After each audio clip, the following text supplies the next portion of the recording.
Also approved at today's Austin Council meeting was the purchase of some new software the police department says will help them track gangs and their members. But not everyone thinks it's such a smart investment. The tracking system could put people in a gang database even if they've never committed a crime. KXAN's Chris Sadeghi explains why that's more information than some are willing to give up. APD asked for and got the $300,000 they needed on Thursday. Their way of tracking gang members was old, and they needed an upgrade to go along with their brand new system. The benefit of the new system is that it will be integrated or available through our Regional Intelligence Center. The same center that was at the middle of so much controversy last year. And for those who were skeptical about it from the beginning, they're still waiting for the City Council to start holding their promises. We're bringing in more and more software every day to add to this, and we still do not have adequate citizen oversight.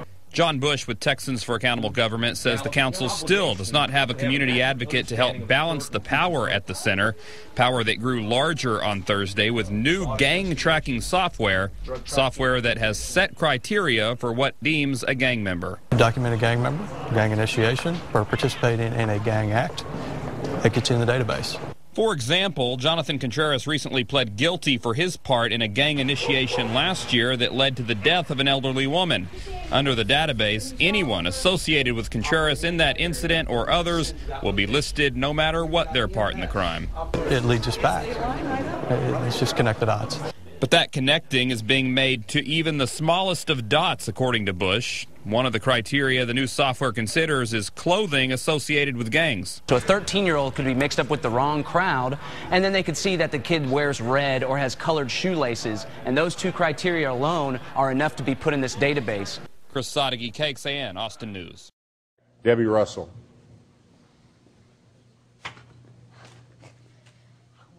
Three minutes. Thank you, Mayor. Thank you, Councilmember Cole, for pulling this as well. I'm interested to see what your take is. As you prepare to move forward on this item and approve budgeting a grant database, I do want to alert you to a couple of things that I hope will be addressed in other avenues, maybe the Public Safety Commission or coming back to Council. But we have a problem with these databases, and I do speak on behalf of ACLU of Texas, in terms of state code right now is way too broad in terms of how you get in. And of course, there's absolutely nothing that allows for a process to get out or appeal that you've been put on to a database. And we're talking about kids here. We're talking about our children. And there is a whole litany of items in which you can make this database that are in and of themselves very ludicrous when you look at them on their face, what colors they wear, what part of town they live in, these types of things that can put you into this database. You should not be punished for what part of town you lived in. You should not be punished for choosing to wear blue or red instead of beige. If we're going to have all of our children wear beige, let's just go ahead and make that law right now.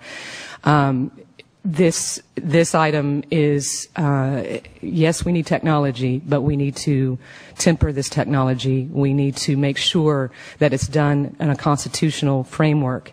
And right now, these types of databases are not being done that way. And I urge you to take extra steps and to look at this more carefully as we move forward. Thank you. Next speaker, John Bush.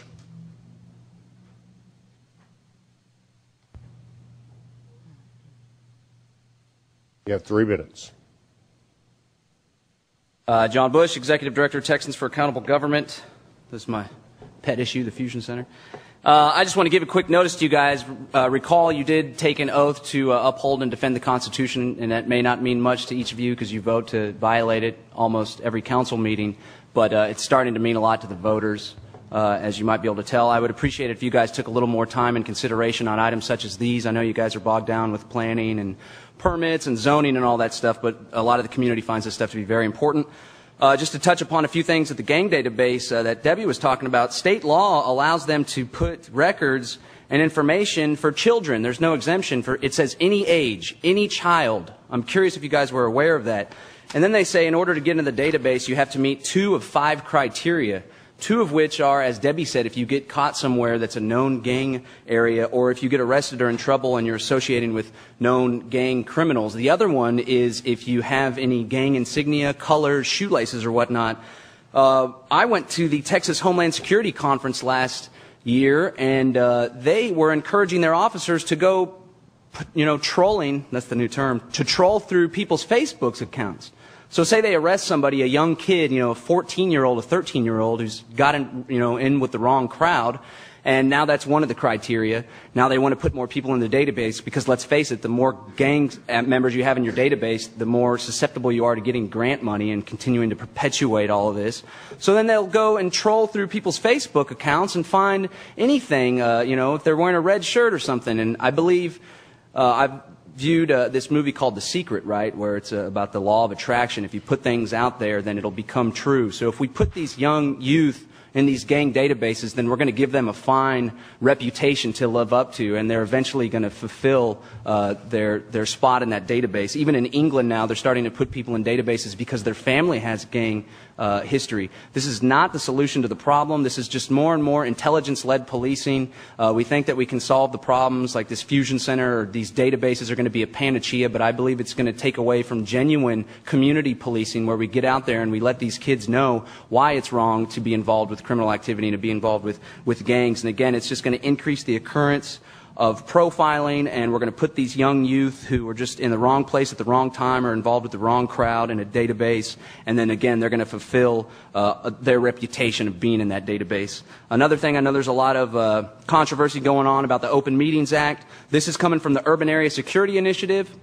There's an Urban Area Working Group, which the mayor chairs. I'm curious why the Urban Area Working Group is exempt from the Open Meetings Act. I find that to be unacceptable. Somebody will say national security. You can ask any of the fusion center directors across the country. I've asked myself. They say that we don't even focus on terrorism. The terrorism is so small. We dedicate our resources to crime and all sorts of other things. So I would like to see the Urban Area Working Group opened up to public scrutiny. Who knows what's going on there? Thanks.